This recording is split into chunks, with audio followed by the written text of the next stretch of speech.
I call to order this United Nations meeting on the question of Jerusalem.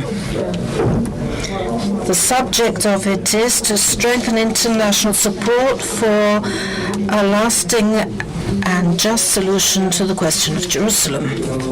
Your Excellencies, His Excellency Mr. Ahmet Davutoglu, the Minister of Foreign Affairs of the Republic of Turkey,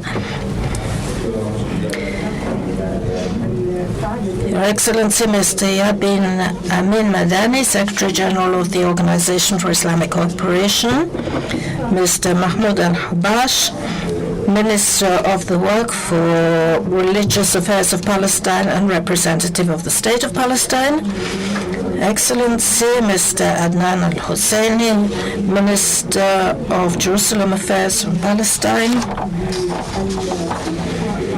Your Excellencies, ambassadors, distinguished experts, guests, ladies and gentlemen. On behalf of the Committee for the Exercise of the Inalienable Rights of the Palestinian People, I welcome you all to the international meeting on the question of Jerusalem, organized jointly with the Government of the Republic of Turkey and the Organization for Islamic Cooperation. This meeting is taking place in accordance with Resolution 6812 of the General Assembly of the United Nations, which declared 2014 to be the International Year for Solidarity with the Palestinian people. The theme of this meeting is to strengthen international support for a just and lasting solution to the question of Jerusalem. It is natural that the committee decided to organize this meeting at this particular time with the sine qua non regional partners.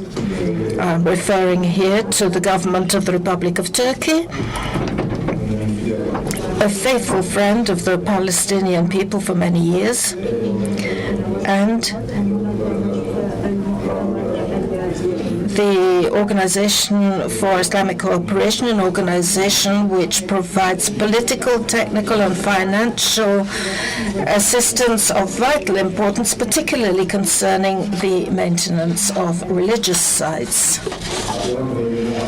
The object of this meeting is to provide us with clear and relevant information about the present situation in Jerusalem and also to strengthen the support of the international community to advance the peace agenda. Your Excellencies, ladies and gentlemen, at this time it is my honor to call upon His Excellency Mr. Ahmet Davutoglu, the Minister of Foreign Affairs of the Republic of Turkey, to take the floor.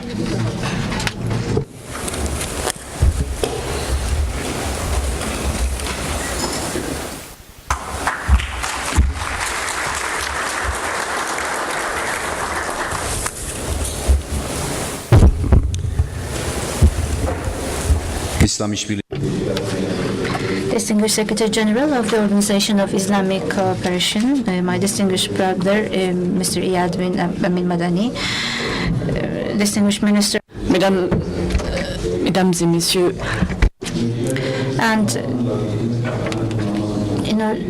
the representative of the United Nations, Mr. Salam Diallo, on the exercise of the inalienable rights of the Palestinian people, my distinguished colleague, Mr. Robert Seri, the Special Coordinator of the United Nations for the Middle East. First of all, I would like to say welcome to all our distinguished friends, distinguished colleagues to the capital of the Republic of Turkey, Ankara. This is a very important and historical meeting.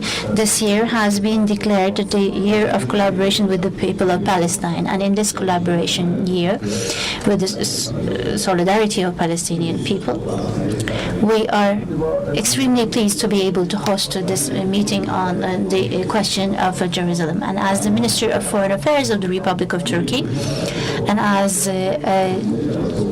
person who is extremely fond of Jerusalem, I feel great honor to be able to address you in this meeting. We have towns in history, cities in history. When you understand those towns and cities, you understand the history and the journey of humanity. If we are to rank such cities, Jerusalem would be amongst the first and pioneering towns. In one of my articles, I wrote Jerusalem as a great town where history coincides with metaphysics. I have been in Palestine twice, and one of them was immediately after the sorrowful events of Sabra Shatila genocide. I was in Jerusalem, and there was a ban, a curfew. And up to that day, as a person who wanted to see Jerusalem, as a person who wanted to experience Jerusalem, as an ordinary person, as a Muslim, nobody could explain that curfew to me. And in the end, towards the evening, I was out on the streets of Jerusalem, and I did the morning prayers in Masjid al-Aqsa. When I was so young, I had the opportunity of seeing all the streets of Jerusalem, and I thought that this was a lesson of a lifetime. Years after, in 2008, I went to Jerusalem to conduct certain negotiations as a chief counsel of the Prime Minister, and I was there on a special religious night, and I did the evening prayer with my Muslim friends, Muslim brothers. Then I understood, if you understand Jerusalem, you understand humanity. If you can breathe Jerusalem, you can understand the heart of humanity. Those people who do not understand Jerusalem, those people who would like to make Jerusalem a place of destroying, they will be acting against humanity. Those two nights are like other nights, but those two nights are an important lesson for me that I can never forget all through the evening.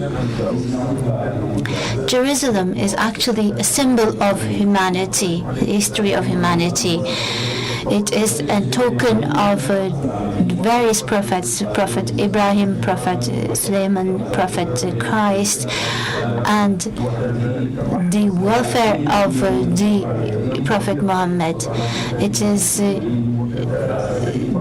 a symbol of various sultans, of the justice and of the wisdom of the sultans. They have all united in Jerusalem. They are great leaders of humanity, which we cannot separate from each other. When we remember Prophet Ibrahim, we remember Jerusalem. When we remember Prophet Moses, we remember Jerusalem. When we remember Christ, we remember Jerusalem. And although they are seen as prophets of different religions, for us, they are our prophets. They are the tradition that we share.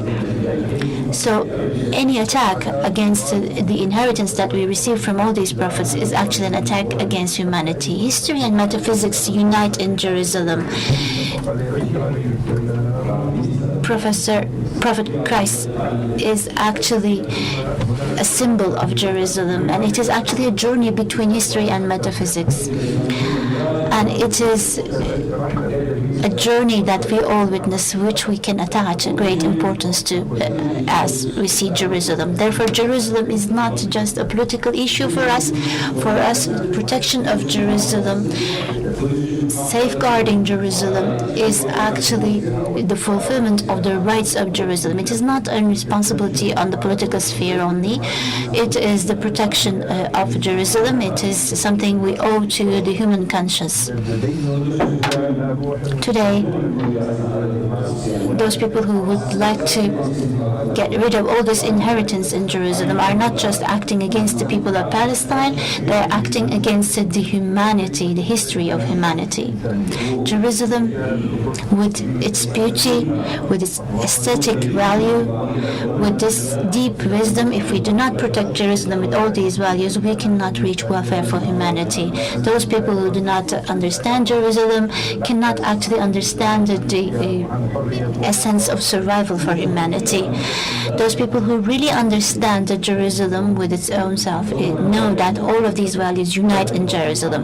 In that case, distinguished guests from Ankara, as the nation of Turkey, as the representatives of the Islamic world, and as the representatives of the United Nations, which we represent on behalf of all humanity, we should all call out from here with a loud voice.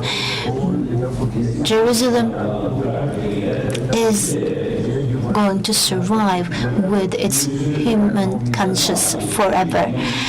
And for all of those who would like to change such an entity for Jerusalem, the whole of humanity, we're going to fight as a whole, as a union. Therefore, we are facing three different areas of responsibilities. One of them is an ethical responsibility and an ontological responsibility. The most important issue here is that Jerusalem is not an area of conflicts, but it is an area of peace, which represents the humanitarian conscience as a whole. We should have the responsibility to protect that historical conscience. As the former generations have transformed this duty to us, we also have the responsibility to convey this message to future generations. This is an ethical responsibility. No issue can be an excuse. No issue can be an apology to make Jerusalem a separate place from humanitarian conscience. When we look at this from this perspective, which political activity can explain the wall which is being built between Jerusalem and the Western Bank? Which power can actually eliminate the human inflow into the Jerusalem? When we look at this from the point of ethics and ontological values, which reason could actually close Jerusalem or could bring a lock to the door of Masjid al-Aqsa? Not just for Muslims, but for all humanitarian values, we should act against this lock that is trying to be put on the doors of this great Islamic monument, historical monument. We don't need to become politicians. We don't need to become diplomats. We don't need to be experts on this issue. We just need to become humans. We need to have a responsibility against humanity. For all of those people who have this ethical and existential responsibility, we should own Jerusalem. When we cannot own Jerusalem, we will be acting against our own inheritance and against all humanitarian values.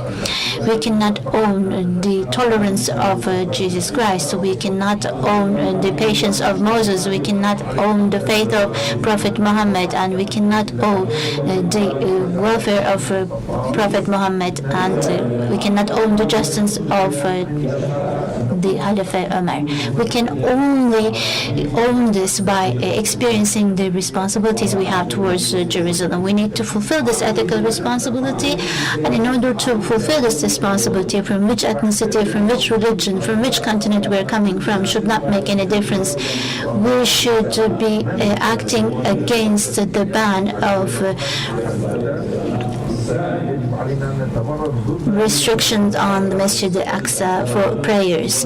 Jerusalem is an area of prayers, and Masjid al-Aqsa is a monument for prayers for everybody, for all different sects of the Muslim religion, for all humanity. Again, on behalf of this conscience, for those Muslims in Ramallah and in Gaza Strip, eliminating their entrance to Jerusalem and building walls is actually building walls between the conscience of humanity. So this picture that I see in this hall is actually an important indicator, because in this hall we have people from all continents, from all different beliefs. We have representatives and diplomats. We need to own Jerusalem. This is an ethical responsibility. Secondly, it is an area of cultural responsibility. Jerusalem is an important inheritance in the cultural sense, and this inheritance that we own is not going to be minimized to one single religion or one single ethnicity. It is a deep responsibility. We need to be owning this responsibility, and it is an obligation for us. When we're walking on the streets of Jerusalem, when we can see all the different cultures, despite the attacks, this is because of the Palestinians who are resisting against this pressure. Some people want to make Jerusalem the center of one single religion and to be under the dominance of one single state. It can be seen as the dominance of the Jewish religion in one sense and Israel in today's world, but we should never allow for such allegations. Jerusalem over the history, and I am proud to say that we were dominant in that area during the Ottoman period, and it was always open to all different religions and all different beliefs, and everybody had the opportunity to do their prayers in a free manner. A few minutes ago, we were discussing with our distinguished colleagues, and as the Director General from the Religious Affairs mentioned, those people who look at the commitments and the decisions of the various Ottoman sultans will see that Jerusalem, under the dominance of Muslims, was always open to all different faiths and all different religions, because we didn't have ghettos in our history.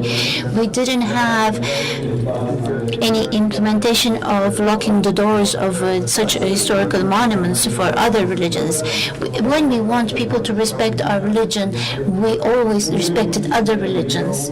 So today we owe something to the people of Palestine, and they are still trying to defend this culture, and they're trying to resist oppression and dominance.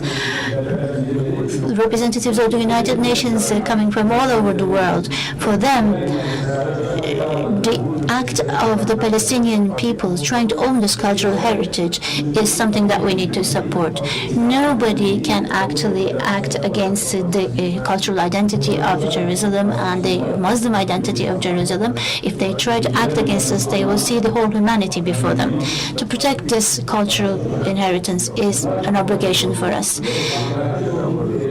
Both the ethical responsibility as well as the cultural responsibility, these are the common denominators we have, aside from the political issues. Whichever belief we have, whichever religion we have, we should own these parameters. This is an obligation we have towards the history, towards our future. This is something we have inherited from former generations, which we are going to transfer to future generations, and we need to own these. So, on top of this ethical responsibility and cultural responsibility, we also have the political responsibility. According to international law, Jerusalem is a territory under occupation, and those people who live in Jerusalem are suffering under this occupation. Since 1948, what we have been witnessing on the territory of Palestine, we are witnessing this each and every day. Since 1967, in eastern Jerusalem, and especially the implementation in Masjid al-Aqsa, we have been witnessing, and now, as United Nations, as the Islamic Cooperation, Organization of Islamic Cooperation, we should be acting together. And all different nations have various platforms where they can address this, and we now need to show our solidarity with the Palestinian people. What we need to protect here is justice and law. Unfortunately, today, all over Palestine, but especially in Jerusalem, justice is being taken under the attack. Since 1948, there have been many different decisions of the United Nations Security Council, and the decision of the General Assembly of the United Nations is about the rights of the Palestinian people and the identity of Jerusalem. I don't want to go into the details because we all know these. We know how many decisions have been taken, but why we are unable to implement these decisions, that is the real problem. If we are not going to implement United Nations decisions, why are we taking these decisions in the first case? We we look at the transformations throughout history, in 1948, when Western Jerusalem was occupied, 85% of Jerusalem was owned by Palestinian people. Now, about 85% of Jerusalem is taken from the hands of the Palestinian people, and it has been given to Israel and to the Jewish population. Today, 38.5% of people living in Jerusalem are from illegal occupants. So if we turn a blind eye over this picture, we don't have this luxury. To the contrary, if we're going to talk about justice one day, if we're going to talk about peace in the Middle East one day, and if the Middle Eastern peace is going to be a light on the international sphere, first and foremost, we need to resolve the question of Jerusalem. The final issue, the question of Jerusalem, has been one of the most important problems on the international agenda over the last 5 decades. And if you're going to talk about the Palestinian issue, this is an issue of Jerusalem. And if you're talking about the question of Jerusalem, this is an issue of the Masjid al-Aqsa. Because this is one of the preliminary aspects of the Islamic culture. If you do not guarantee this, you cannot resolve the issue of Jerusalem, you cannot resolve the issue of Palestine. And even if you solve everything but the question of Jerusalem, then you cannot have peace in the Middle East. There are such areas on the Middle Eastern peace process. The Palestinian and the Israeli parties can sit down and resolve these issues, like the sharing of the economic resources, the borders between the two states, etc. But there are two specific topics which are creating responsibility areas outside the Palestinian brothers. Therefore, in those two areas, we need to support our Palestinian brothers. One of them is the issue of refugees, because there are refugees outside the scope of the Palestinian territory in Lebanon, in Syria, and Jordan. Those countries also need to intervene in these issues. They need to take part. And the other issue is the question of Jerusalem. So once again, from Ankara, I would like to give this message. Jerusalem is an issue of the humanity. It's an issue of the Muslims, of the Jews, of the Christians. Nobody can take single-sided decisions, and if they take single-sided decisions, this is going to be dynamite in the Middle Eastern process. I'm talking on behalf of the Organization of Islamic Cooperation. For the Jerusalem issue, we don't have any colleagues who do not feel sorrow for Jerusalem, coming from Indonesia, from Egypt, from Algeria, from Morocco. For all of us coming from all these countries, Jerusalem is our heart, and until the Jerusalem territory is free, we cannot talk about Middle Eastern peace process. If we're going to contribute to this, we're going to need to act together. For many Christians as well, Jerusalem is also one of the most important cultural and political parameters of the Middle Eastern process. Therefore, if we are going to talk about Jerusalem in the sense of a political sense, where we are going to protect the cultural inheritance, but also a protection of international law, this is an obligation we have. As Turkey, we have always paid an interest to the issue of Jerusalem. This is not pertaining to today. It's also pertaining to our historical efforts. In 1948, when there was a commission on Jerusalem, there were 3 members: Turkey, United States of America, and France. This was about the protection of the cultural inheritance in Jerusalem, and to follow the developments and also to issue a report to the United Nations. Unfortunately, after 1970s, the reports have ceased, but still this committee exists. I would like to extend a call from here, and this is an issue. The committee should once again meet, and the committee should understand and register the violations of human rights in Jerusalem and the destruction to all cultural inheritance in Jerusalem. It's not just this committee, but other committees should also bring the Jerusalem issue to the agenda of the United Nations. In the past, there were historical wars over Jerusalem, and if in the future Jerusalem is going to be an area of peace, this should be one of the preliminary issues on the agenda of the United Nations. In the 1967 war, I am proud to say this, and I would like to underline that this is our policy. If the Israeli soldiers, when they attacked Masjid al-Aqsa and put an Israeli flag over the monument, the Turkish consul and said, if you do not take this flag down, this is going to be the initiation of a big problem between Turkey and Israel. And that's how the Israeli flag was taken down. Masjid al-Aqsa is a sacred monument, and forever it is going to be an integral part of the Islamic culture and Islamic civilization. Any hand that tries to grab this monument is a hand that reaches all over the Islamic territories, and it is a hand that reaches out to the Islamic honor, which we all have in our hearts. And we will be the loudest voice against such a confiscation. And in 1980, when there was a decision to occupy eastern Jerusalem, the same year, the Republic of Turkey withdrew its ambassador from Israel. For us, Jerusalem is the capital of the Palestinian state, and that's how we will continue to cite it, and that's how we will continue to protect it. Jerusalem is a cultural capital of the whole humanity, and as the political capital, it is the capital of the Palestinian state. As the Minister of Foreign Affairs, I have been proud to defend my nation and the human honor.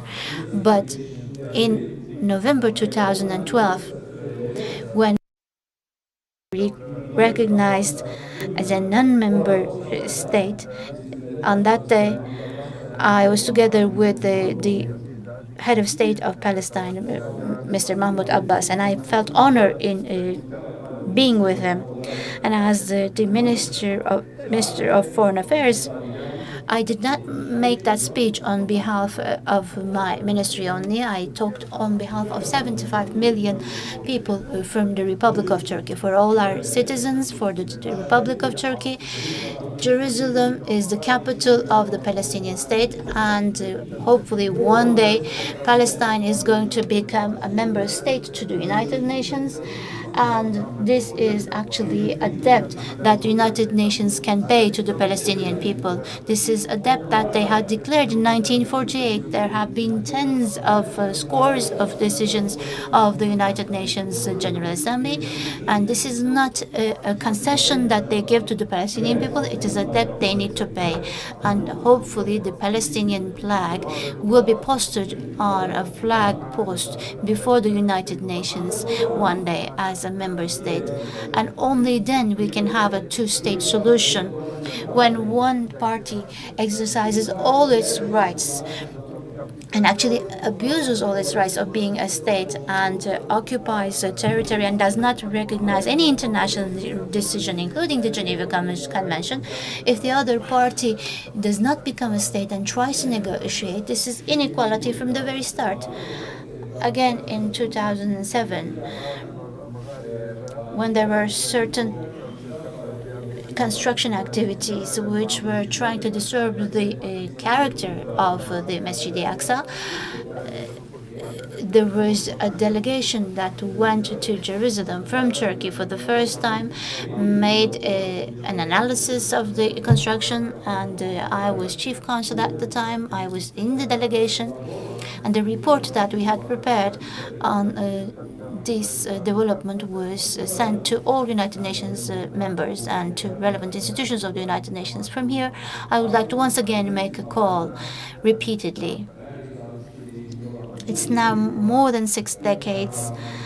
We need to end the sorrow of the Palestinian people, the pain of the Palestinian people. The Palestinian people should establish the state they deserve, and all members of the Palestinian people should be able to travel to Jerusalem without passing from checkpoints, from walls. They should be able to do their prayers in the historical monuments, the Masjid al-Aqsa.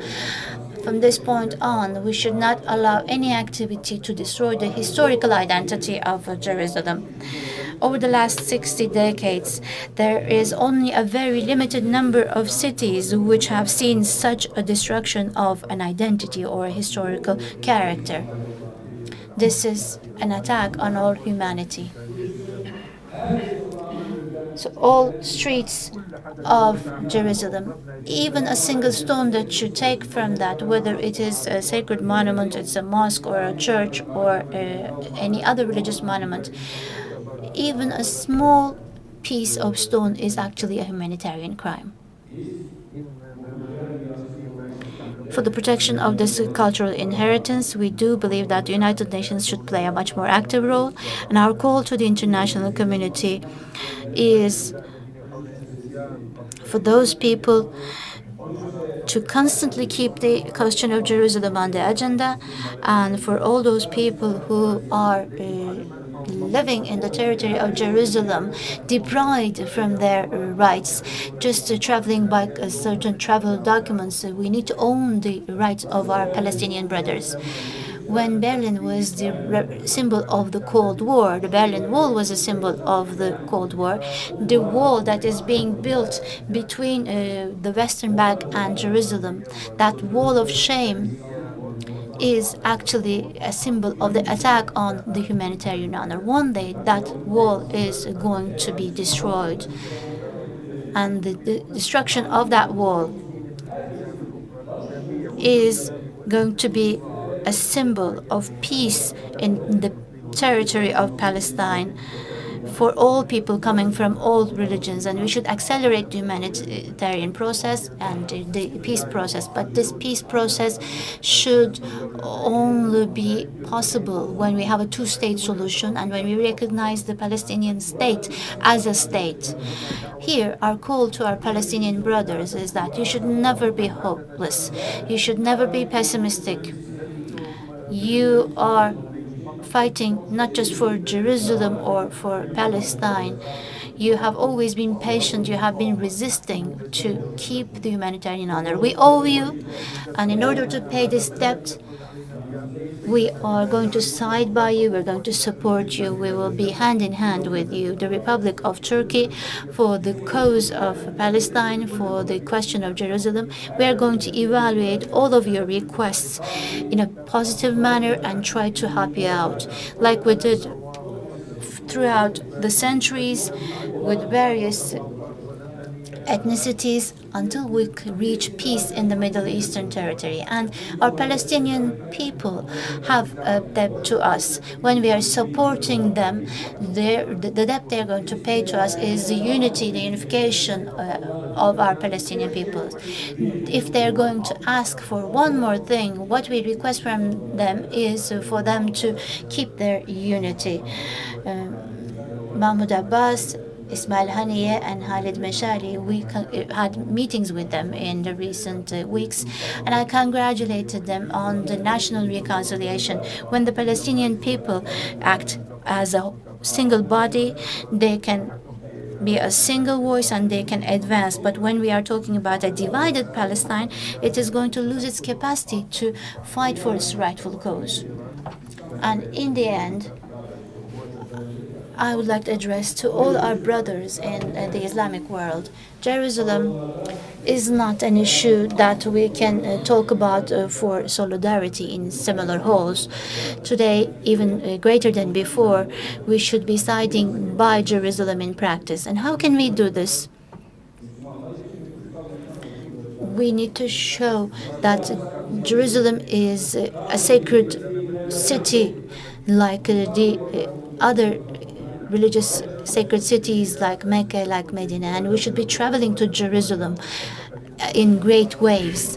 We talked about this in the previous meeting we had, and we decided that we need to be in solidarity with the Palestinian people, and as the Organization of Islamic Cooperation, and most probably the visit that we're going to pay to Jerusalem in the coming days, and the attention that we need to show to Jerusalem. We need to show this.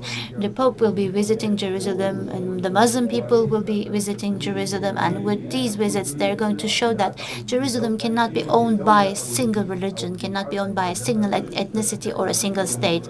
In the coming days, Jerusalem should continue to be the capital of the Palestinian state, open to all religions, all beliefs, and all states. Again, a call to the Islamic world. Jerusalem and the protection of the cultural inheritance in Jerusalem. We need to start a very comprehensive campaign. We talked about the Mufti from Jerusalem, and with the Director General of the Religious Affairs. We're honored to be with them here today. They have hosted us in our visits in Jerusalem. Hopefully, we will see them in the near future. Today, the call we make from here is for the protection of the cultural inheritance of Jerusalem, including the Masjid al-Aqsa, to initiate an assistance campaign. So for all our great leaders, our prophets, this is the debt we have to them, to protect this sacred cultural inheritance. So to summarize, my distinguished guests, I am greatly honored to be able to host you here, and hopefully in the near future, these conferences that is organized in cooperation with the Organization of Islamic Cooperation and the Republic of Turkey. We will continue to host them probably on an annual basis, and we are here as a Republic of Turkey for any request coming from the United Nations. I know the efforts of Mr. Robert Seri. We are in close contact. So any humanitarian assistance from the United Nations, we are always ready to contribute to deliver this assistance. So to Mr. Iyad bin Amin Madani, to the Secretary General of the Organization of Islamic Cooperation, any initiative that this organization is going to take on the Palestinian issue, we will be pioneering them, we will be assisting them, hopefully one day. This region, which has been a symbol of the humanitarian conscience for centuries, we will once again see peace in Jerusalem. And hopefully when that day comes, people from different beliefs, different religions, they will feel peace in the real sense of the word. And we are hoping that those days will come soon, and we are going to fulfill all the ethical, cultural, and political responsibilities we have on our shoulders, to voice these responsibilities and to take action on these responsibilities. I do hope that this conference will be bringing fruitful conclusions, and I would like to greet each and every one of you with respect.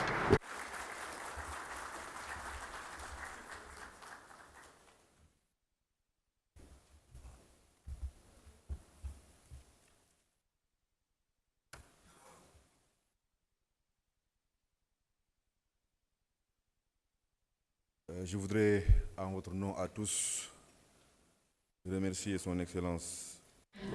I want to thank His Excellency Mr. Ahmed Davutoglu, Minister of Foreign Affairs of the Republic of Turkey, for his very strong words and his unfailing support to the Palestinian cause in general and that of Jerusalem in particular. Your Excellencies, ladies and gentlemen, it is now my pleasure to call upon His Excellency, the Secretary General of the Organization for Islamic Cooperation, Mr. Iyad bin Amin Madani. You have the floor, sir.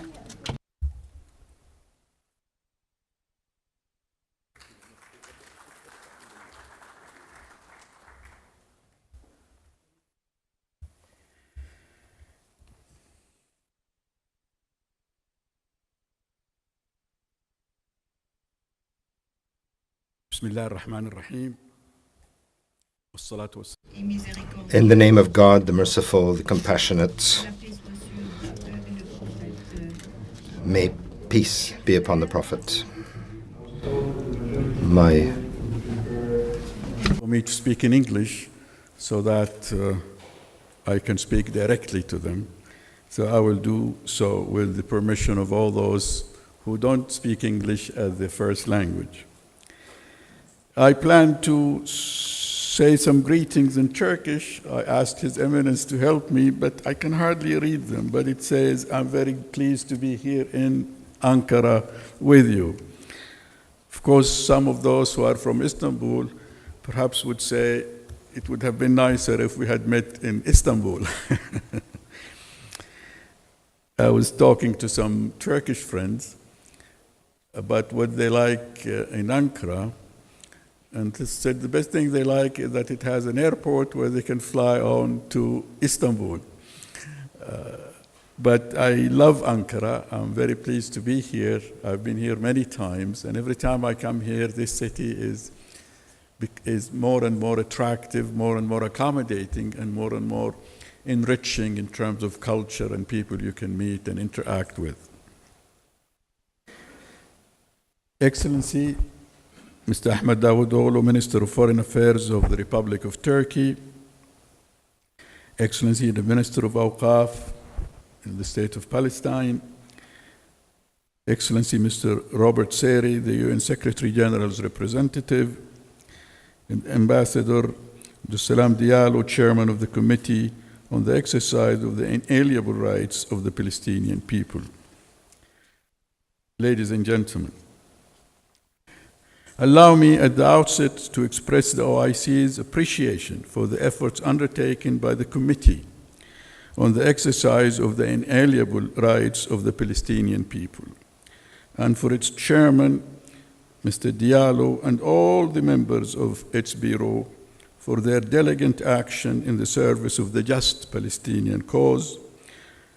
I wish also to avail of this opportunity to pay tribute to the United Nations General Secretariat's Division for Palestinian Rights for their commendable efforts to ensure the success of this meeting, which reflects one of the aspects of our partnership and mutual cooperation. May I also reiterate here our keen interest in keeping up and further developing our joint action in the service of the cause of Palestine and Al-Quds al-Sharif, Jerusalem. By the same token, let me extend our thanks to the Republic of Turkey, its people, its government, and for the Minister personally, for the co-sponsoring and hosting of this meeting, as well as for its pioneering role in supporting the Palestinian people and their legitimate national interest and rights. Ladies and gentlemen, I'm highly gratified to be among you today as we gather to discuss the issue of Al-Quds, Jerusalem, which was actually a key factor behind the establishment of the OIC, the Organization of Islamic Cooperation, in the aftermath of that attack on the Holy Mosque of Al-Aqsa in 1969. Ever since, Al-Quds has been at the forefront of our interests and agenda, while we reiterate here our firm position that the holy city of Al-Quds al-Sharif forms an integral part of the Palestinian territory occupied since 1967 by Israel. We similarly renew our commitment to the defense of its Palestinian people, along with our support for the international efforts to end the Israeli occupation and ensure the city's return to Palestinian sovereignty as a capital for the Palestinian state. And our consistent emphasis at the OIC on the United Nations' continued responsibility toward the Palestinian cause, including Al-Quds al-Sharif.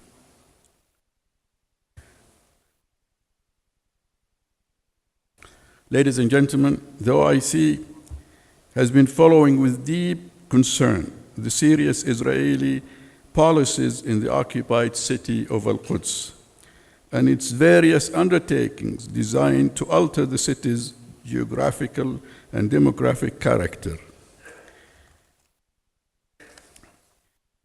and to obliterate its Arab identity and religious and historical status through the continued construction and expansion of Israeli settlements both within and around the city, and through recurrent aggression on its Islamic and Christian sanctuaries, and on its citizens by confiscating their properties, demolishing their homes, forcibly driving them out of their town, by all types of means, and through the attempts to pass brutally unjust and illegitimate law to impose Israeli sovereignty on the Holy Al-Aqsa Mosque.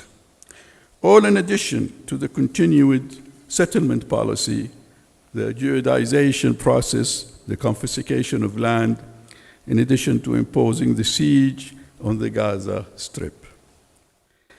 In this respect, we reaffirm in the OIC that these serious violations do not represent an aggression against the Palestinian people and their land and sanctuaries alone, but also a blatant defiance of the international community's will and the international legitimacy resolutions, not to mention the fact that they also pose a threat to security and stability in the whole region. You know, Israeli effort to dismantle any traces of Palestinian identity does not stop at the physical surrounding. It goes to the very culture, to the very folklore of the Palestinian people. It even claims Palestinian food as Israeli food. It claims Palestinian folklore as Israeli folklore. It doesn't want to see a trace of Palestinian identity. If we are to face reality, Israel is the only remaining apartheid state we have in our world today. And I think it's our duty to face up to that apartheid status of Israel. It's our duty, whether we are politicians, artists, writers, intellectuals, to express our views loud and clear that in this world of ours, there is no more room for apartheid states. There is no tolerance for an apartheid state. And if the wall of Berlin was dismantled as a sign of the fall of a system of oppression, the wall that Israel has constructed and the policies it exercises now, where Palestinians are treated not just as second-class citizens, they are treated as non-entities. They cannot drive on roads. They cannot even cross roads. The wall has dismantled their villages, divided their homes, distorted their lives. A Palestinian living in the occupied territory and in Jerusalem is Israelis simply want to erase his existence, his culture, his being. Ladies and gentlemen, we have followed the outcome of the diligent efforts led by the US Secretary of State to work out a peace agreement between the Palestinians and Israelis.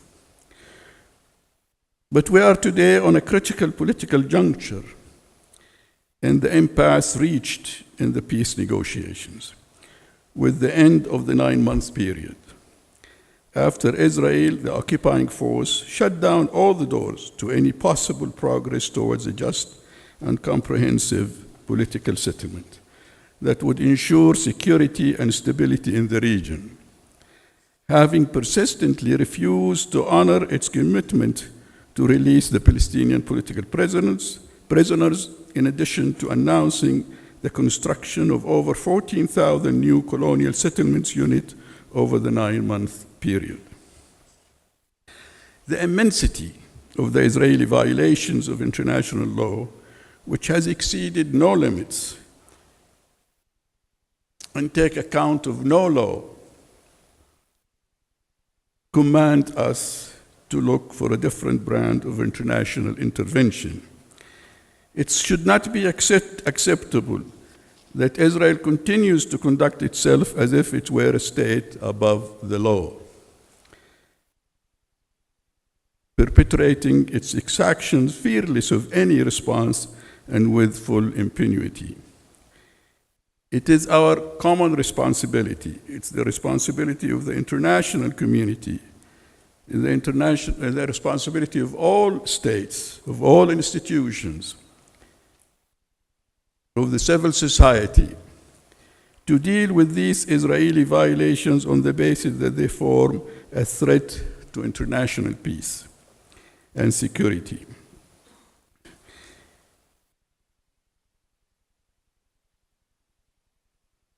We all, if we have to remember, it was only through a unified international effort that the apartheid system in South Africa was met, was challenged, was defeated, and was dismantled. And this is exactly the position we're in facing the apartheid-like Israeli policy, behavior, and action on the ground, and blockage of any meaningful peace negotiations.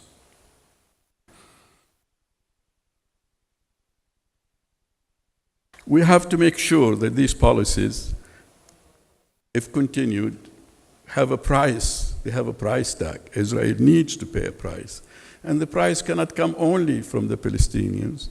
It cannot come only from the Arabs. It cannot come only from those who are attached to Jerusalem being Muslims and to Al-Masjid al-Aqsa. It has to come from the international community, because these violations are not Palestinian specific, they are not Arab specific, they are not Muslim specific only, they are an insult to all of us as citizens of this world.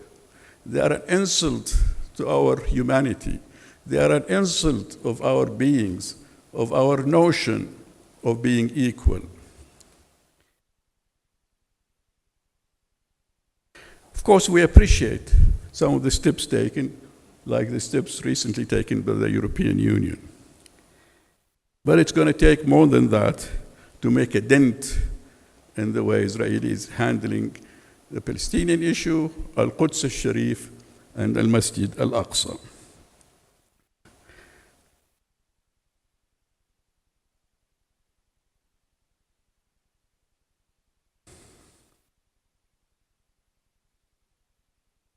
Ladies and gentlemen, with Palestinians' access to the United Nations as an observer state, which was fully supported by all member states of the OIC, this should form an appropriate foundation on which we can build in favor of moving towards the achievement of the two-state solution, and in support of the continued international efforts to invigorate the peace process, which the OIC is still committed to, and to insist on the necessary conditions for its success, including activating the international community's will and putting an end to all unilateral actions on the ground, in addition to the recognition of the agreed international references, including the United Nations resolution and the Arab Peace Initiative, as a necessary preliminary stage towards a peace agreement that would lead to the end of this conflict and to the sovereignty and independent state of Palestine with East Jerusalem as its capital. But we have a responsibility as well. We have welcomed the agreement concluded recently for the implementation of the Palestinian national reconciliation as a main pillar for an important step toward the protection of the higher Palestinian interest and towards establishing and enabling the Palestinian people to continue their progress for the recovery of their legitimate rights and the establishment of their independent state on the 1967 borders with Al-Quds al-Sharif as its capital. This is a Palestinian responsibility, and the continuation of division within Palestine is a responsibility that should be shouldered first and most by our brothers there. We hope that this agreement will stick this time.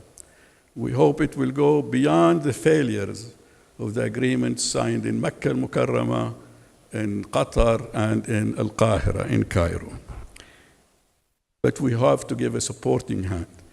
We have to give every effort to enable our Palestinian brothers to continue with this reconciliation process and bring that division to a permanent end. We also have another responsibility. We as Muslims have to assert our rights to pray in Al-Aqsa Mosque. This is one of the third most holiest mosques to Muslims, the other two being the mosque in Mecca and the mosque in Al-Madinah. I think it's every Muslim's right to go and pray there. And I look forward, not only personally, but as a Secretary General of the OIC, when the OIC can play a role in encouraging, facilitating the visit of all Muslims in their hundreds of thousands to go to Al-Masjid Al-Aqsa and exercise their right, the freedom of their religion, to pray in one of their holiest places of worship. We are working with our Palestinian brothers and with our Jordanian brothers to make the logistics of such visits easy and attainable. And we hope that the response will correspond to the importance we all have as Muslims to that holy place of Al-Masjid Al-Aqsa. We also like to, in our charter, the OIC head office is to be in Al-Quds al-Sharif in Jerusalem. And it was decided then in 1969 to have it in Jeddah, temporary. We'll also seek the support of our member states for the Organization of Islamic Cooperation to have a physical presence in East Jerusalem, in Al-Quds al-Sharif. It is our right to be there. It's a place where Muslims belong. It's a place where an identity of Islamic Christian heritage is home in. And we'll work hard with our member states to make sure that the OIC is also physically established in that city dear to all of us. And needless to say that we are in the OIC, avail ourselves in support for and solidarity with the Palestinian people in their endeavors to recover their legitimate and inalienable rights, including the right of return, the right of self-determination, and the concrete establishment of their independent state on the Palestinian territory occupied since 1967, with East Jerusalem as its capital, and the achievement of a just solution for the issue of the Palestinian refugees in accordance with the relevant United Nations resolutions. I also hope that your committee, your meetings, Ambassador Diallo, will continue as an annual event, whether here in Ankara with the support and hospitality of our friends in Turkey, or anywhere you like. The OIC is willing to cooperate with you, co-sponsor with you the meetings of this committee on an annual basis, because we want to keep this issue alive. And we look forward to the day where we can meet in East Jerusalem as a capital of the Palestinian state. Thank you very much.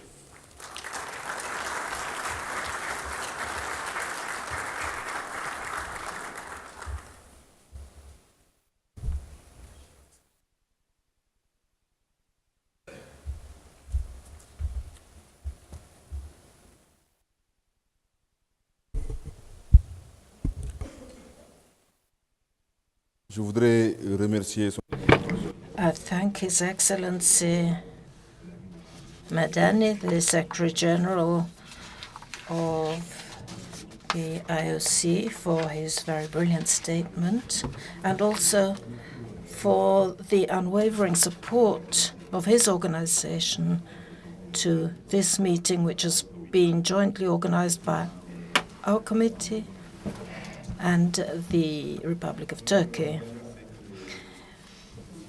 We can never overstate the fact that ever since the OIC was set up, because of the situation in Jerusalem, it has been an organization with whom our committee has been working naturally ever since it was set up by the United Nations General Assembly. Your Excellencies, ladies and gentlemen, it's now my pleasure to call upon Mr. Robert Serre.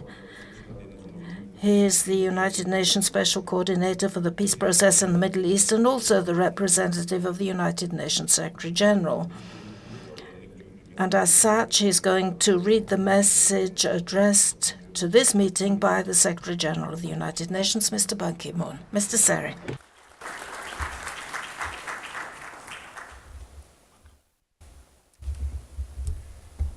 Thank you, Mr. Chairman, and it always gives me great pleasure to come to Turkey, whether here in Ankara or in Istanbul, to renew the United Nations' close cooperation with Turkey on our common quest for peace in the Middle East. And may I thank the previous speakers, Mr. Davutoglu and the chairman of the OIC, for their presence and the important statements they made just now. And I have now the honor to read to you the message of Secretary General Ban Ki-moon to this conference. And I quote, "I'm pleased to send greetings to all participants in the international meeting on the question of Jerusalem. I thank the Committee on the Exercise of the Inalienable Rights of the Palestinian People, as well as the government of Turkey and the Organization of Islamic Cooperation for organizing this event. The meeting takes place 2 weeks after the target date for US brokered talks between Israel and Palestine to reach a comprehensive peace agreement. The current political stalemate poses great risks to the prospects of a two-state solution, and continued inaction could result in further instability. The parties should realize that not making a choice in favor of peace and coexistence within the two-state framework is the most detrimental choice of all. Failing to continue meaningful negotiations towards the two-state solution will lead further down the path of a one-state reality on the ground. I have thus called on the parties to refrain from unilateral steps that aggravate the situation and diminish the prospects for a resumption of negotiations. Settlements in the West Bank and East Jerusalem are illegal under international law and constitute a significant obstacle to achieving peace. Demolitions of Palestinian households and other property are in contradiction to Israel's obligation to protect the civilian population under its occupation. At the same time, continued violence and attacks against civilians, including rocket fire from Gaza into Israel, are unacceptable. The humanitarian crisis in Gaza is of profound concern. We appreciate the recent pledge made by the government of Turkey to provide the World Health Organization with $1.5 million to address shortages in key medicines. I also urge steps to help improve conditions and ensure a complete opening of crossings into Gaza, including Rafah, to allow legitimate trade and movements of people. Today's event examines the question of Jerusalem, which is perhaps the most divisive of the core issues. I am particularly troubled by recent mounting tensions around the sensitive issue of Jerusalem and access to the holy sites in the Old City. Jerusalem inspires faith and longing for Muslims, Jews, and Christians. It must be open and accessible to all. Only through a negotiated solution can Jerusalem emerge as a capital of two states with arrangements for the holy sites acceptable to all. Meanwhile, all parties should refrain from attempts to establish facts on the ground that alter the character of the old city or allow provocations that could trigger further unrest and deepen mistrust.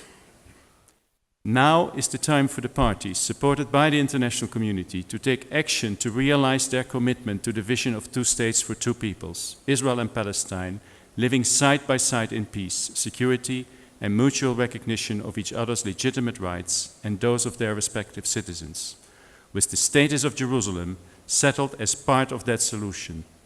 The United Nations remains committed to helping the parties bring the occupation and this conflict and related claims to an end, in pursuit of lasting peace and security for both Israelis and Palestinians. In this spirit, please accept my best wishes for a successful event. End of quote, and I thank you.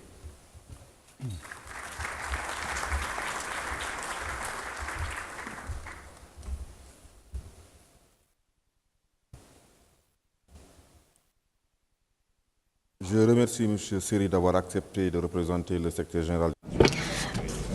I thank Mr. Seri for accepting to represent the Secretary General at this meeting. I'd like to tell you about our gratitude for his message and his unfailing support to the committee in the exercise of its mandate. I'd now like to make a statement as Chairman of the Committee for the Exercise of the Inalienable Rights of the Palestinian People and as head of delegation of this committee. Excellency, Mr. Ahmed Davutoglu, Minister for Foreign Affairs of the Republic of Turkey, Mr. Iyad bin Amin Madani, Secretary General of the OIC, Mr. Mahmoud Al-Abash, Minister of the Waqf and the Religious Affairs of Palestine, Mr. Al-Husseini, Minister for Jerusalem Affairs. Ladies and gentlemen, allow me, on behalf of the committee, to welcome you to this international meeting on the question of Jerusalem. I would like to convey our sincere appreciation and our gratitude to the government of Turkey and the Organization of Islamic Cooperation, both of which were key partners in organizing this event here in Ankara. Last November, the United Nations General Assembly, in its resolution 68/12, proclaimed 2014 as the International Year of Solidarity with the Palestinian people, and requested at the same time our committee to organize activities in cooperation with governments, United Nations bodies and other international organizations, and civil society.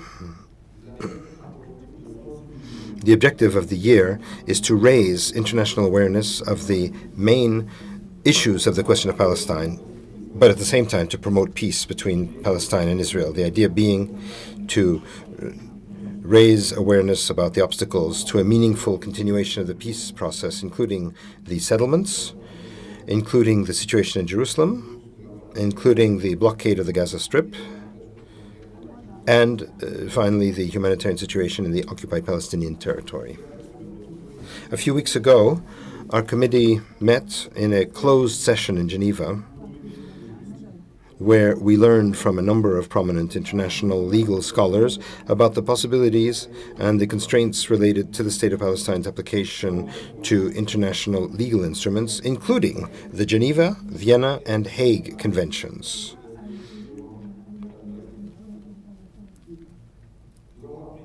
We learned that these new rights and obligations create a new post-Oslo framework in support of the inalienable rights of the Palestinian people, which are, to be sure, non-negotiable.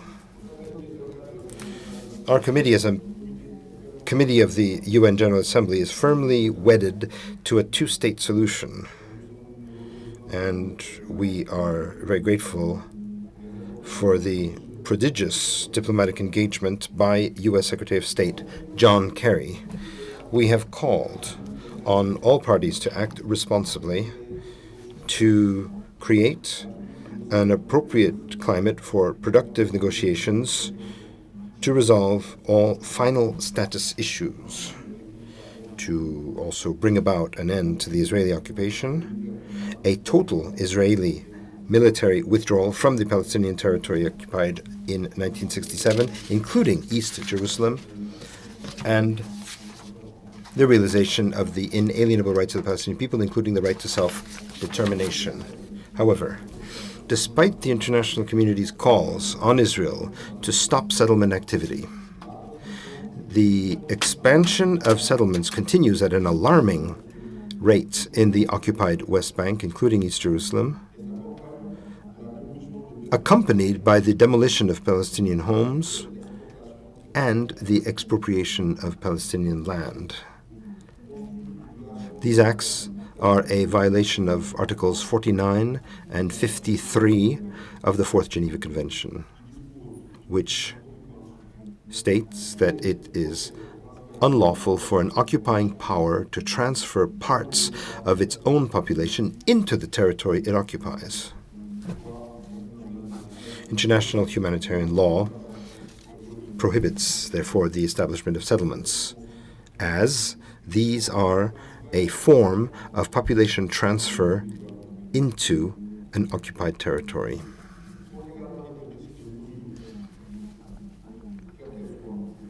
Any measure designed to expand or consolidate settlements is also illegal. Confiscation of land to build and expand settlements, is similarly prohibited. Unfortunately, the illegal settlement construction in the year 2013 more than doubled compared to the previous year, 2012.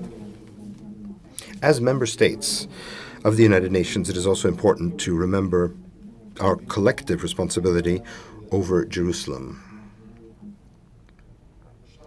Every year, the General Assembly reiterates its determination that any actions taken by Israel, the occupying power, to impose its laws, jurisdiction, and administration on the holy city of Jerusalem are illegal, and therefore null and void, and calls upon Israel to immediately seize all such illegal and unilateral measures.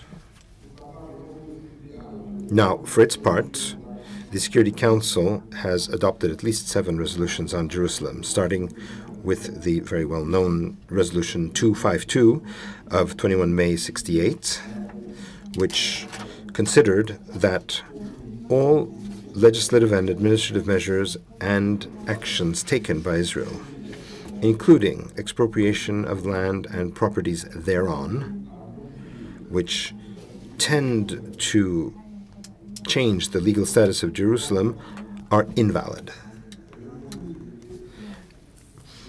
The resolution called upon Israel to rescind all such measures already taken and to desist forthwith from taking any further action which would aim to change the status of Jerusalem. Now, in Security Council Resolution 271 of 15 September 1969, the Security Council introduced language on the importance of protecting the holy sites, while Resolution 478 of 20 August 1980 declared Israel's basic law governing Jerusalem as null and void and called for it to be rescinded forthwith. Given these truths supported by international law, we meet today and tomorrow here in Ankara to be briefed on the latest situation on the ground, to hear from religious leaders and other experts, to hear from them on the new realities, and together to explore options for the way forward. We meet in solidarity with the Palestinian people and with the new state of Palestine, which was welcomed by the General Assembly as a non-member observer state. So it is in this spirit, then, and in the spirit of its historic Resolution 67/19 of 29 November 2012, that we are meeting here today. And I encourage all of you to participate actively over the course of the next 2 days. And I look forward to our discussions and the results of our exchanges. Thank you very much.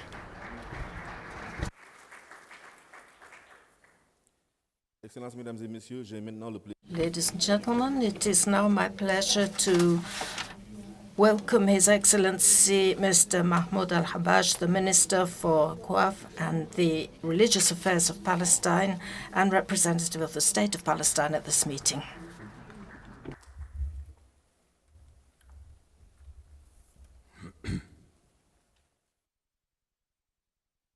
بسم الله الرحمن الرحيم الحمد لله رب العالمين In the name of God, the merciful and the compassionate, and the Prophet Muhammad, and all the prophets and messengers of God, Your Excellencies, Mr. Mahmoud Dawood, Minister of Foreign Affairs, Your Excellency, Secretary General of OIC, Mr. Iyad bin Amin Madani, Your Excellencies, Mr. Nana Hussein, Minister of Foreign Affairs of Al-Quds, the representative of the Secretary General of the United Nations, Mr. Abdul Salam Diallo, ladies and gentlemen, dear friends, peace be upon all of you. To begin with, we want to express our deep gratitude to the Republic of Turkey, His Excellency, the Minister of Foreign Affairs, as well as to the United Nations and IC for organizing this conference, which comes at a time when the Palestinian people everywhere, not only in Palestine, but outside Palestine too, they are all remembering the sufferings and the defeat of the Nakba, which has affected the Palestinian people, and the pain they felt in 1948, and later on, when the Palestinian people experienced this catastrophe, and which has been going on since 1948 till today, more than 66 years. The Palestinian people have been suffering this pain, this great wound. This meeting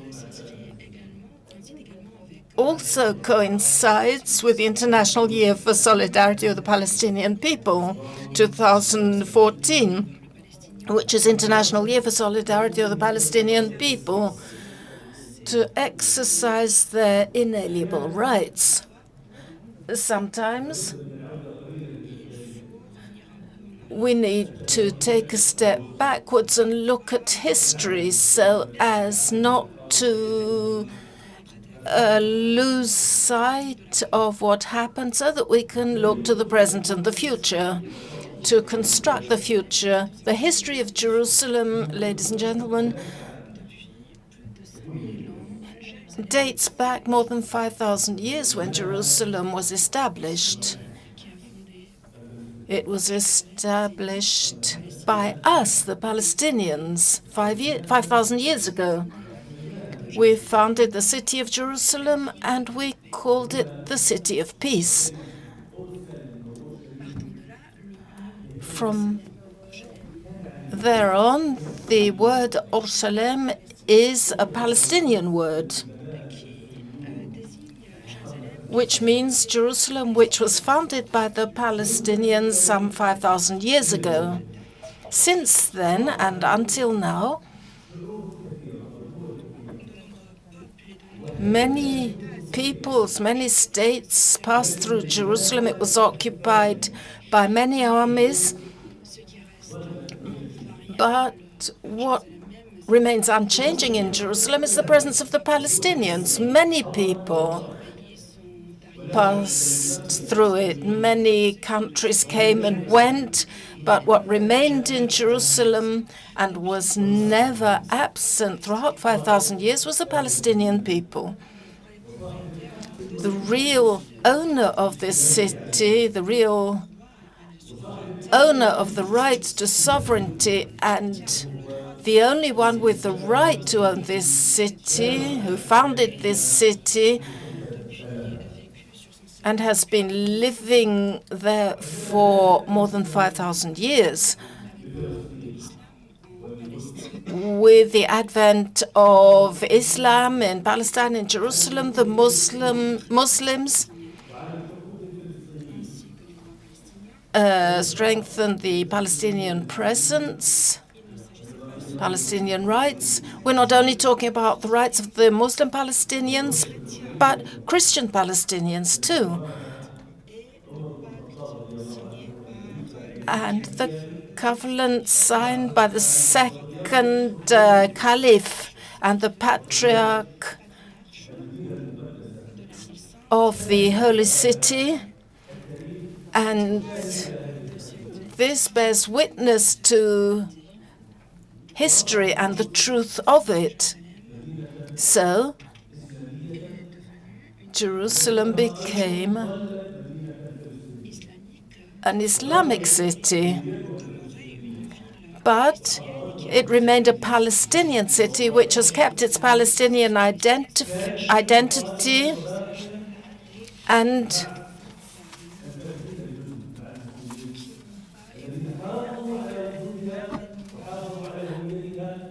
things did not keep up with the advent of other peoples who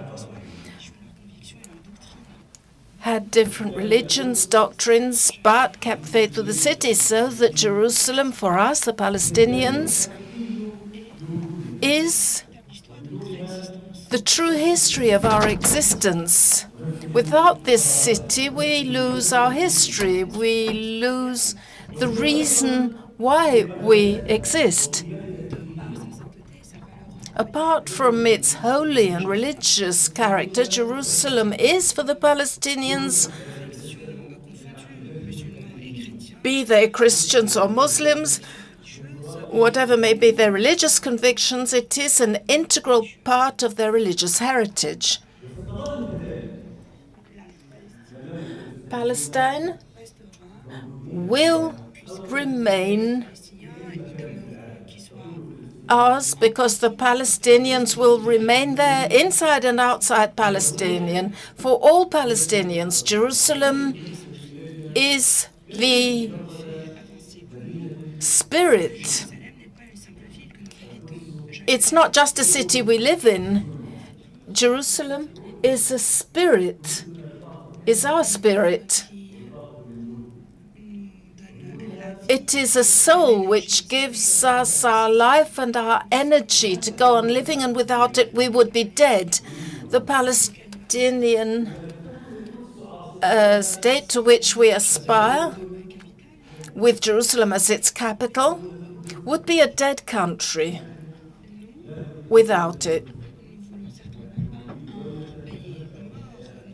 We don't want to be a dead country. We want to be a very lively country for Palestine, for the Palestinian people, and this cannot happen without Jerusalem.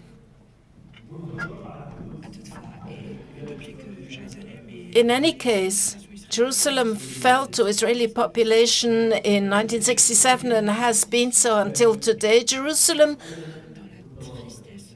lives in sadness and suffering, in this pain and suffering. The Palestinian people in Jerusalem and surrounding areas is certainly determined to stay there. We do indeed live through pain from day to day. We suffer from daily repression and aggression against our houses, our trees, our people, and this aggression will not stop us from staying in Jerusalem and will not make us abandon it. Nowhere in the world is there a better place closer to the heart of the Palestinian people than Jerusalem. And this is why we will prefer nothing to our Jerusalem, because, as I said, we founded it more than 5,000 years ago, and we're going to stay there till the very last day. In spite of the Israeli occupation and in spite of all the Israeli attempts to change the geographical and demographic aspects of the holy city of Jerusalem, the whole world has not recognized that, and I think will never recognize Israeli sovereignty over Jerusalem. Jerusalem, in international law, is occupied territory, a territory under occupation. And it will remain so until it becomes free again and is given back to the Palestinian people who are the only ones to have sovereignty under the United Nations resolution of the 29th of November 2012, which recognizes the state of Palestine and has promoted the status of Palestine to an observer state in the United Nations.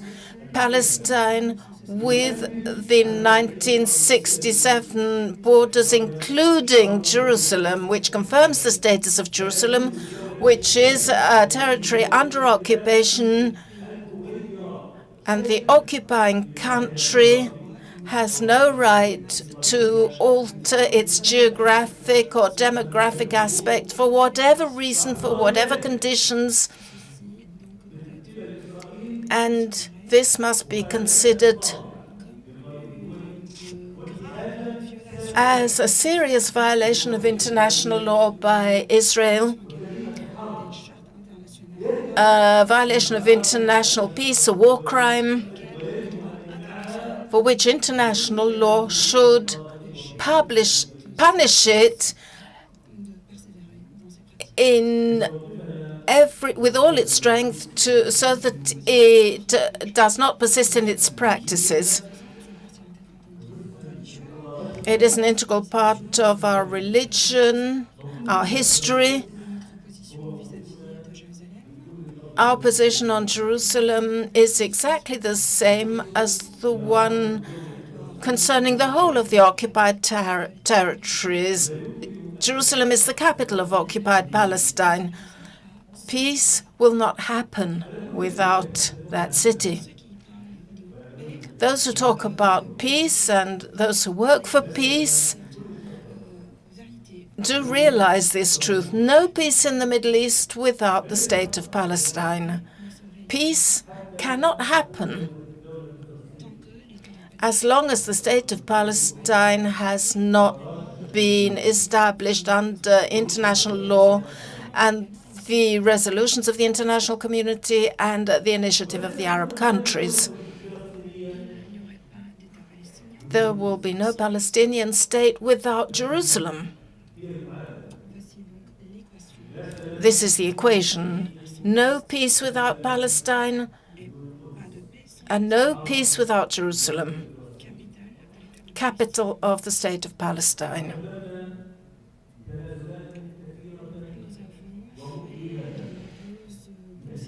We've made many concessions, painful concessions, for the sake of peace.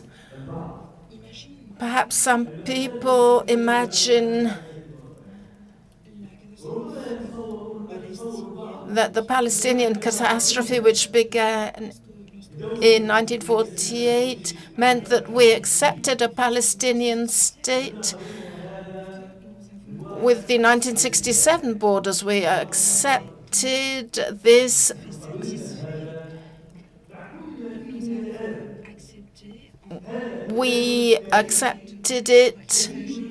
in great pain.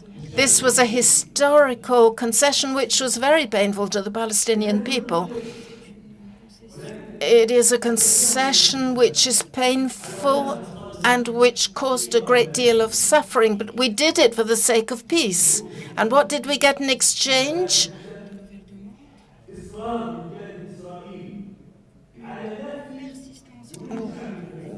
Israel persisted in denying the existence of the Palestinian people, any historical, political, or other existence of the Palestinian people. Perhaps this solution, this concession, which is now on the table, well, we may not know. But some years later, these concessions, the solutions will no longer exist. They'll no longer be on the table then. And there will be more bloodshed, more killings, more repression, more wars, more confrontation and violence. The world needs to know that in order to protect peace, we have to prevent war. And to prevent war, we must do away with the reasons for the war. and to prevent violence and put an end to the bloodbaths in the Middle East, the world must compensate the Palestinian people for all the pain that it's gone through.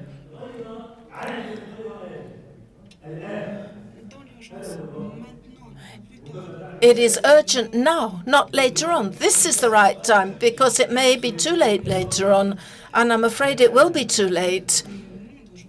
Today's world, the United Nations, the international community must now provide practical support to a political solution presented by the Palestinian people and the Arab peace initiative based on a two-state solution, because possibly this two-state solution will become impossible in the future, and the solution may perhaps not be very practical in the future.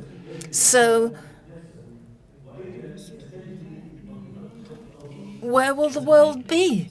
And what will the situation in the Middle East be? Today, ladies and gentlemen, in Jerusalem specifically and in Palestine in general, we need real support for our existence. Our humanitarian rights. We're not asking for the impossible. We just want to live like other peoples in the world. We want to be free, to have our dignity, our sovereignty in our own country, on our own soil. This little state, which is only 20% of historical Palestine, we cannot acquire that. The world is free. The democratic world, the world of human rights, must realize that it's high time to put an end to injustice being suffered by the Palestinian people, to rectify the historical error to which the Palestinian people have been victims. And the international community must see Palestine not as an observer member state, but a full member state living in its territory, with its capital being Jerusalem, East Jerusalem. The Palestinian people have accepted that through its government. This is the appeal we're making to our brothers throughout mankind, our brothers in religion, the Muslims, as well as the Christians. Jerusalem needs you all to preserve our historical identity, our historical Islamic and Christian identity, so that Jerusalem is and remains an open city, open to all religions, all beliefs, and all those who are in favor of peace. There are religious rights in Jerusalem. We have the right to pray in the Al-Aqsa mosques, and the Christians have the right to pray in the Church of the Resurrection. We cannot go to our holy places because of the occupation. Through the force of injustice, we cannot have access to these places. And all Christians throughout the world must have the right to have free access in safety and security in Jerusalem, in all humanity, to go and pray. This is the Palestinian position under President Mahmoud Abbas. He has made several appeals to all the Muslims, as well as to all the Christians, and has called upon them to come to Jerusalem to exercise their religious, peaceful rights to the holy places, the Al-Aqsa Mosque and the Church of the Resurrection. Those who are preventing us from carrying out our religious rights are committing an injustice, and the free world must take the side of the victims and preserve peace, preserve human rights, including religious rights. There is religious oppression being exerted by Israel against the Muslims as well as the Christians of Palestine, preventing the Muslims and Christians from having free access to their holy places. And this is religious suppression. This is a war crime, ladies and gentlemen, a war crime which international law must punish. And the position must be clear and strong to protect the religious rights of the Palestinians, be they Muslims or Christians, Palestinians throughout the world. I want to reassure you, ladies and gentlemen, that in Jerusalem we're not only talking about religious rights. We will not agree that the occupation will prevent us to going freely to our holy places. This is unacceptable. It's contrary to international law, and it also violates the Palestinian rights and the inalienable rights of the Palestinian people are not simply a right of Palestinians, it is a duty of Palestinians, and United Nations in particular must help the Palestinians to exercise these inalienable rights. And even, although this will never happen, but even if the Palestinians were to agree to abandon its rights, the United Nations should stop them from doing so. And the international humanitarian communities must prevent those who want to give up their rights from doing so. They are inalienable rights. The owners of the rights and others have no right to give up these rights. We're not simply talking about civil rights. It's not simply the fact of living in Jerusalem, living there, praying there. It is our political right. That's a crucial right because it's not really a religious conflict between us. We're not fighting Judaism. Judaism is a religion we respect. And Moses is a prophet that we highly respect, as we do for Jesus and our prophet Muhammad. The real problem between us and the Israelis is not a problem of religion. It's the occupation of our territory. And the occupier of our territory, even if it was an Islamic state, an Arab state, we would fight it. We would fight it because this is a political right which has nothing to do with religious positions or religious confessions. Our right to Jerusalem is a political right, a national right, a historical right, and also a religious right. And all these rights give us the right to exercise them in all freedom. Anybody who stops us doing that should be punished by the whole world. Today, Jerusalem is calling upon the whole world, Christian and Muslim, for the whole of mankind to take the side of this people, to make common cause with it day to day in every forum, everywhere, in the media, the universities. Jerusalem is the city of peace for the whole of mankind. And this city must not remain under occupation.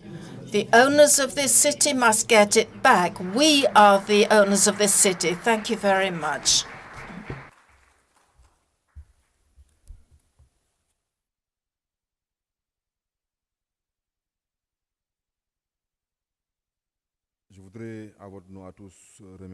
I would like to thank Minister Al-Habash for representing President Mahmoud Abbas at this meeting here in Ankara. The message of President Abbas shows the importance attached by Mr. Al-Habash to action by the international community and by the committee. It also shows the great concern of the Palestinian government concerning the current situation in Jerusalem. Allow me also to seize this opportunity to express through His Excellency Minister Al-Habash the assurances of our respect and solidarity to His Excellency Mahmoud Abbas, who is key for the progress of the Palestinian cause.